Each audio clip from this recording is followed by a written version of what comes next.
Salut à tous, c'est Lunaris. Aujourd'hui, je teste un système de caméra de recul qui est installable dans n'importe quelle voiture, camping-car, caravane, voire même sur une remorque.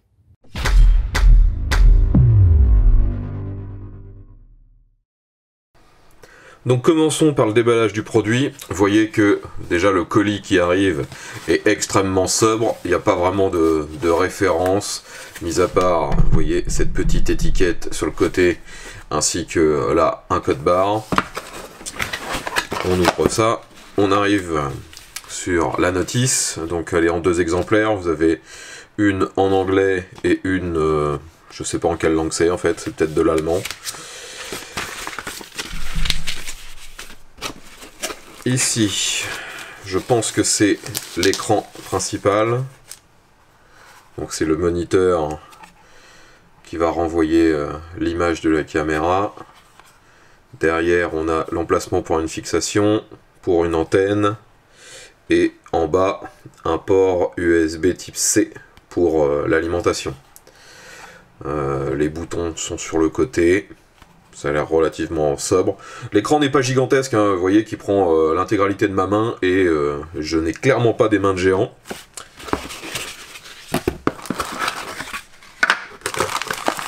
Ensuite, on trouve une alimentation. Donc, ça se branche sur l'allume-cigare et ça finit par un port type C. On a d'autres câbles, donc USB vers type C, la fameuse antenne.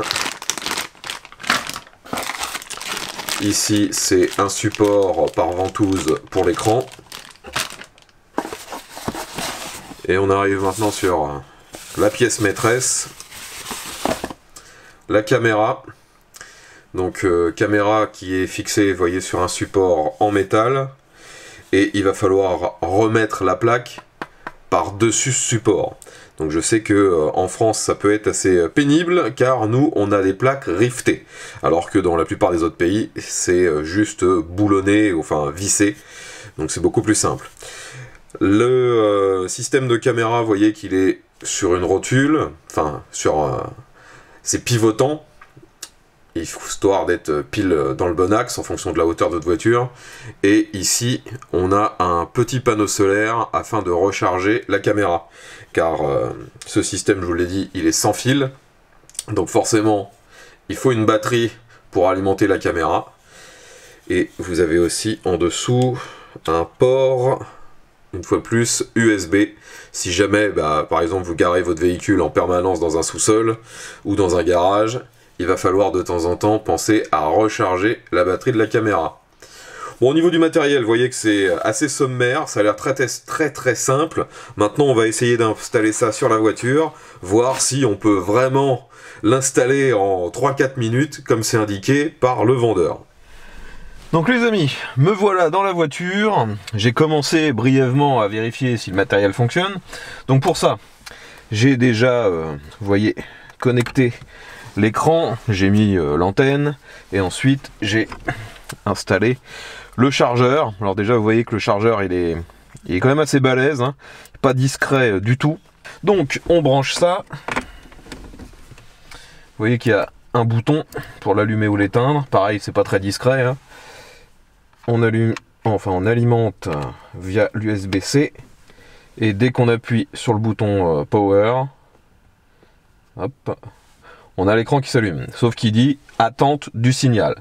Donc maintenant, ce qu'il faut, c'est relier cet écran au système de caméra. Pour ça, donc la notice nous dit d'aller dans le menu, ensuite de sélectionner le premier pour l'appairage. Et là, il nous dit appairage possible pendant 30 secondes. Donc il me faut un tournevis pour appuyer sur le tout petit bouton qui est là.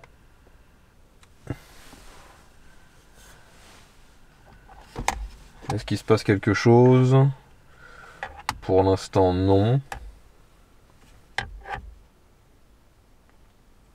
Est-ce que j'aurais loupé une étape? Ou est-ce que tout simplement c'est que ce truc n'est pas assez chargé? Ah, visiblement il y a 2 boutons, j'ai peut-être pas appuyé sur le bon.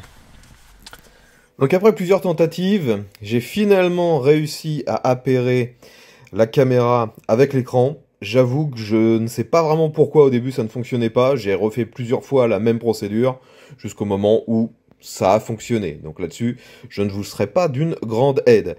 Par contre, afin que ça fonctionne, il a quand même fallu que je prenne le temps de recharger la caméra, qui visiblement était vraiment totalement déchargée. C'est uniquement après la recharge et après plusieurs tentatives que j'ai réussi l'appairage. Maintenant, vous allez voir que c'est assez rapide. Dès que je lance l'écran, ça demande à la caméra de s'allumer, qui renvoie instantanément, vous voyez, l'image sur l'écran. Bon là, maintenant, on sait que le matériel fonctionne. Reste plus qu'à essayer d'installer ça sur la voiture. Nous voilà maintenant donc à l'arrière de ma voiture. Donc il s'agit d'une Mitsubishi Lancer Evolution de 93. C'est un véhicule qui n'a été vendu qu'au Japon. Donc forcément la fixation que j'ai sur cette plaque n'est pas conforme à un véhicule européen. Et il faut bien prendre en compte aussi que le système qu'ils m'ont envoyé, à mon avis, il n'est pas conçu ni pour les véhicules européens, ni pour les véhicules japonais, mais plutôt pour les véhicules américains. Donc là, on va déjà commencer par vérifier si c'est compatible ou s'il faut faire des modifications sur la platine ici. Donc vous voyez que là, j'ai les fixations juste ici. Si je présente le support avec la caméra, ouais, ça devrait être compatible. Ça fait que la caméra va être très très haute. Et par contre, je suppose que dans cette configuration-là, le panneau solaire ne sera que très très peu, voire pas du tout efficace. Ce qui peut être un problème. On vérifiera ça à l'utilisation. Donc, moi, ça va être assez simple, du moins bien plus simple que sur un véhicule européen, enfin un véhicule français qui aurait la plaque riftée. Moi j'ai juste à démonter la plaque et à mettre celle-ci juste en dessous.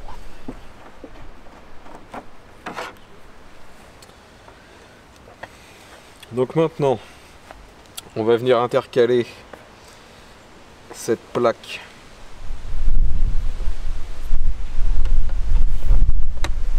Est-ce que ça passe?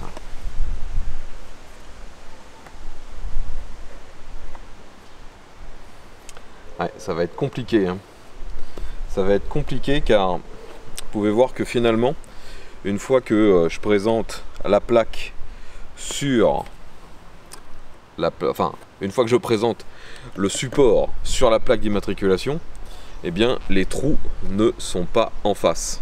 Donc il faut que j'agrandisse les trous de la plaque ou alors il faut que je modifie le support.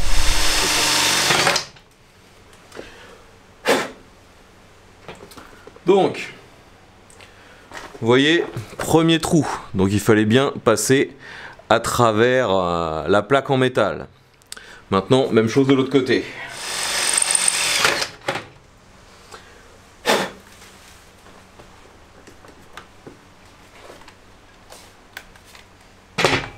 Bien. Maintenant, les deux trous sont faits. Vous voyez en plus que c'est pas forcément pile de niveau parce que les deux trous sont pas exactement à la même hauteur, alors que pourtant vous voyez bien que la plaque est parfaitement ajustée avec le haut des deux côtés. Il y a des trucs que j'explique pas. On va remettre ça sur la voiture.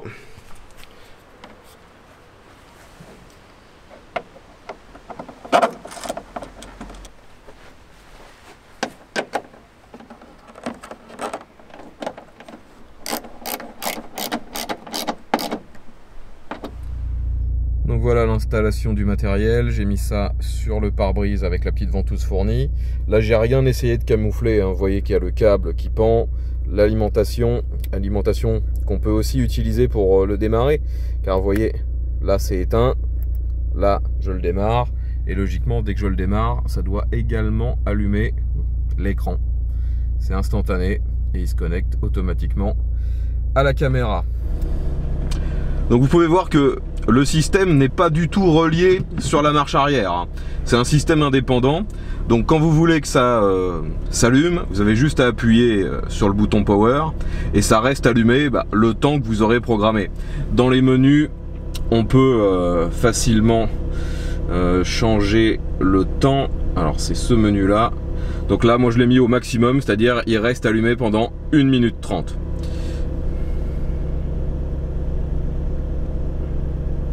Vous voyez, j'appuie, ça se connecte. Donc la connexion ça prend 2-3 secondes et ensuite ça devrait rester allumé 1 minute 30. Donc je vais juste essayer de manœuvrer un peu dans ma cour. Vous pouvez voir déjà que l'image est pas trop mal en termes de qualité. Par contre le rafraîchissement lui il est bien en dessous des 25 images par seconde. Alors là on doit être à 15-20 images, pas plus. On a un petit effet de saccade. Donc je vais essayer de me garer derrière ce 4x4.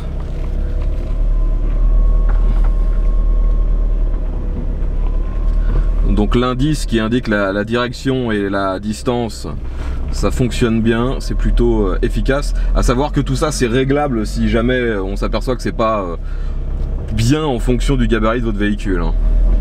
Et là donc j'ai dépassé les 1 minute 30, ça s'est éteint. Je le relance.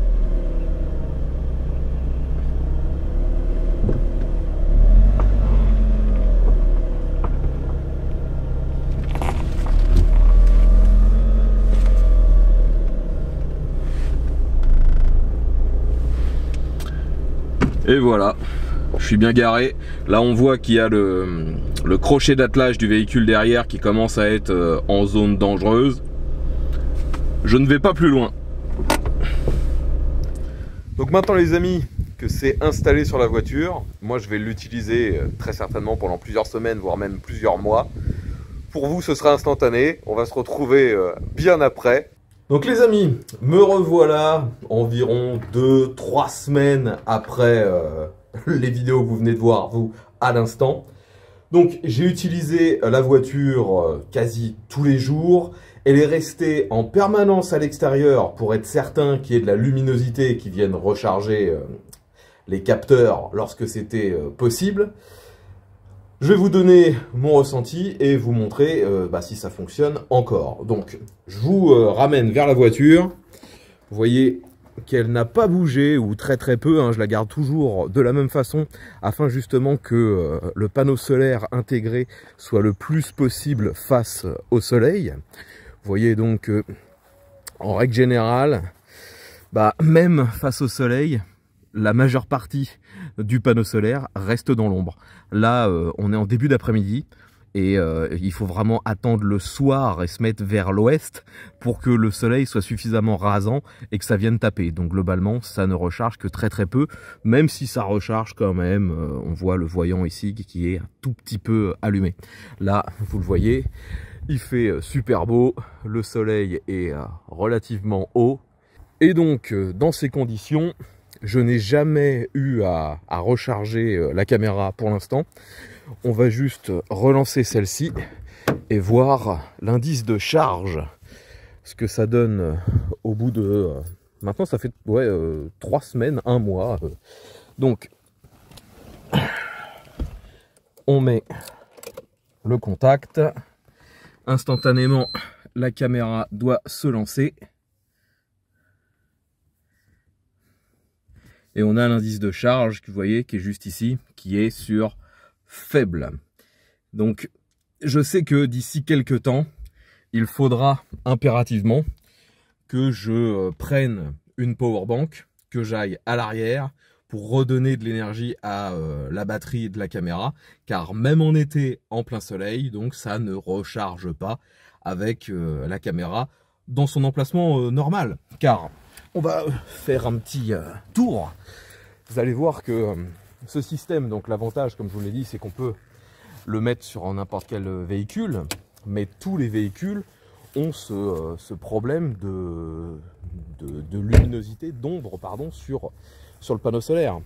Car là, le problème, donc, c'est que la caméra, le panneau solaire est sous cette partie, mais on peut regarder n'importe quelle autre voiture. Là par exemple, sur celle-ci, j'aurais exactement le même problème, hein. Sur le petit 4x4 juste à côté, même chose. On a toujours ce déport. Et pourquoi on a toujours ce déport? Tout simplement parce que c'est l'emplacement des éclairages de plaques. D'ailleurs, j'ai pu m'apercevoir que avec la caméra installée sur la Lancer, eh bien de nuit, mon éclairage de plaque était quasiment obstrué. Donc je ne sais pas si je vais garder ce système, si je vais pas inverser le système ou le mettre sur un autre véhicule. J'avoue que je n'ai pas encore pris de décision, mais actuellement en l'utilisant à l'emplacement pour lequel il est prévu, comme c'est montré dans la notice, le panneau solaire ne sert à rien. Et c'est bien là le problème, car sinon le mécanisme, lui, fonctionne à la perfection. Lorsque vous voulez faire une marche arrière, ça marche bien, c'est pratique, ça se déclenche bien. J'ai jamais eu de problème de connexion, ça répond bien, mais l'emplacement du panneau solaire fait que c'est chiant. Et donc, si vous voulez recharger, vous devez ouvrir la petite trappe qui est juste ici. J'espère que vous verrez bien. Et en dessous, vous avez donc une prise USB type C et vous pouvez donc connecter une power bank, une batterie, afin de recharger un peu ça. Mais vous l'aurez compris, avec le panneau solaire, ça ne fonctionnera que quelques temps. Là, on est en plein été, je pense que ça a rechargé un tout petit peu la batterie. Je pense que si on était en hiver, elle aurait déjà été à zéro. Mais on ne peut pas se reposer sur le panneau solaire pour recharger réellement la batterie. Donc les amis, que conclure sur ce produit? Pour moi, au vu de ses défauts, c'est un truc qui va être pratique pour nous Français, surtout si vous voulez installer une caméra de recul, par exemple sur une remorque. On sait que sur les remorques, logiquement, c'est le même système de fixation que pour les voitures, hein, ça doit être rifté, mais il y a une petite tolérance, vu que parfois, les remorques sont prêtées et on est obligé de changer l'immatriculation à chaque fois. Donc sur une petite remorque, là, vous pouvez facilement utiliser ce genre de support, mettre la bonne plaque à chaque fois, et à chaque fois, donc, avoir à disposition une vue à l'arrière. On sait que ceux qui utilisent assez peu fréquemment les remorques ont parfois des difficultés pour le manœuvrer. Je pense vraiment que dans ces situations-là, ça peut être vraiment très pratique. Pour les autres qui voudraient un système qui reste tout le temps sur leur véhicule, le système n'est pas adapté. Il faut qu'ils revoient le système de fixation, il faut qu'ils revoient aussi le système de recharge par panneau solaire. Là, c'est clairement pas adapté. Et aussi, de toute façon, le système, il a un coût, hein. Là, il est en vente sur Amazon pour environ 200 €. Je ne suis pas personnellement convaincu que le prix soit justifié au vu de la galère que c'est pour nous, Français, à installer sur un véhicule. Même si 200 €, ça paraît quand même un poil élevé, quand on voit qu'on peut avoir parfois des autoradios complets qui ont aussi une fonction de caméra de recul, pour le même prix, voire même pour moins cher. Enfin voilà les amis, tout ce que je pouvais vous dire sur ce système de caméra de recul sans fil. Si vous avez des questions, n'hésitez pas, l'espace commentaire est là pour ça. Si vous avez déjà essayé ce modèle ou d'autres équivalents, n'hésitez pas également à nous en parler, à nous dire si ça se passe bien pour vous, si vous avez retrouvé à peu près les mêmes défauts que ce que j'ai vu moi sur ce modèle. Et si vous êtes intéressé par ce produit, je rappelle bien sûr qu'il y a un lien dans la description et que comme d'habitude, je ne suis pas affilié avec cette marque, je ne touche absolument rien sur les ventes. Si vous avez apprécié ce test, n'oubliez pas de mettre un petit pouce vers le haut, de partager celui-ci sur les différents réseaux sociaux, abonnez-vous et on se retrouvera comme ça très bientôt pour un nouveau test. Allez, à tous!